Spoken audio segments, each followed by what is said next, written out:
Hey there, everyone. Welcome back to my channel.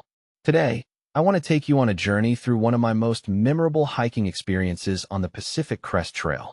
I'm a thru-hiker, and this story is about a day when I pushed myself to my limits and discovered something truly special about myself. So, grab your hiking gear and let's dive in. I started my day feeling refreshed after a 0 day, a real bed, and some delicious town food. I was joined by my hiking buddy, Doc, and we set out with a relaxed plan for the day. Our goal was to cover around 16 miles and find a water source to stop, relax, and enjoy the afternoon heat.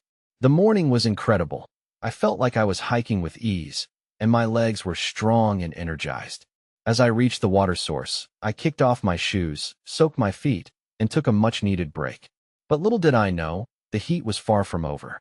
I climbed onto the ridge, searching for shade, and ended up waiting for an hour under the scorching sun. Looking back, I realized that the heat affected more than just my energy that day. It was a challenging experience, but I'll share more insights later. After a while, I made it to the campsite where my hiking partner, Pathfinder, had stopped. There was just enough space for 2 tents, and I noticed a couple, gone with the wind, who I'd been leapfrogging with. They were hoping to stop there too. As the evening cooled down, I felt surprisingly good, so I decided to keep hiking and let them set up camp. A short while later, I reached the next campsite marked on our map. It wasn't an ideal spot. It was rocky, and there were reports of mice chewing through gear. I debated staying there, but with the sun setting, I had to make a decision. I stood there, contemplating whether to keep hiking after dark alone. That's when another hiker, Erikson, appeared and decided not to stay either. He suggested we make the next campsite before it got too dark. And that's when the real adventure began. Erikson was an incredible hiker, and I locked onto his pace, determined not to lose him. The mountains, sunset, and everything around me blurred as I focused on keeping up. I even prayed for strength and to avoid any hip pain. To my surprise, we covered those 2 miles in less than 45 minutes, and I felt like I could go on forever. When we arrived at the campsite, it was breathtaking. The valley and Mount Shasta stood proudly in the distance, and the sunset painted the sky.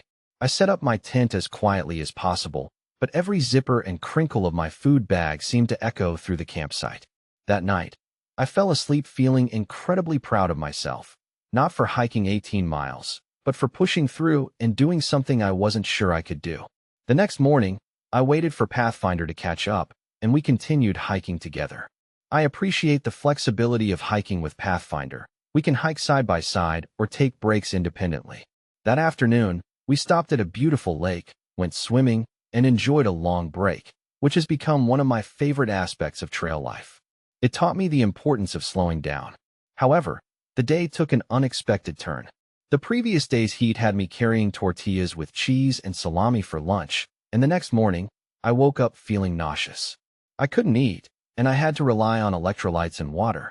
Pathfinder even shared his lunch with me. Despite feeling weaker than ever, I kept putting one foot in front of the other, and we made it to the next campsite. The next day, we shortened our mileage, and I started to feel better. Before reaching Etna, we stopped at a campground to dispose of the questionable food. That night, we got a beautiful campsite at a lake with a stunning sunset. With only 6 miles left into town, we met Rabbit and GOH, who shared valuable tips about a shuttle and a wonderful Airbnb in Etna.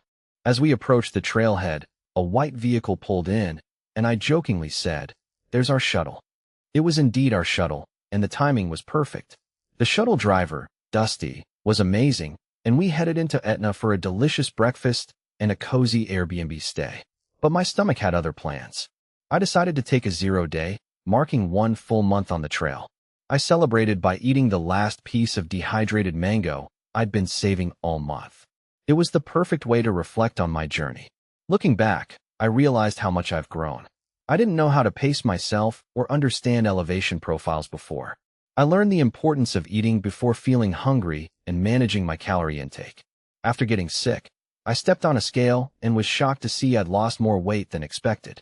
I needed to be more intentional about fueling my body, and I'm now trying to minimize my calorie deficit while hiking. Most importantly, I discovered my strength.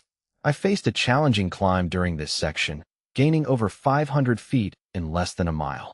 A month ago, I would have stopped multiple times to catch my breath, but this time, I found my rhythm. I focused on my breathing and kept walking, reaching the top without stopping. This experience taught me that I've become stronger than I ever imagined, not just physically but mentally, emotionally, and maybe even spiritually.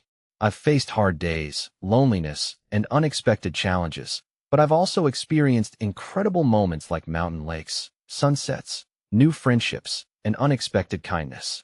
Hiking the Pacific Crest Trail has been a transformative journey, and I feel like a true thru-hiker after 400 miles. So, that's my story for today. I hope you enjoyed this glimpse into my hiking adventure. Remember, sometimes the smartest thing is to slow down and appreciate the journey. Until next time, keep exploring and never stop pushing your limits.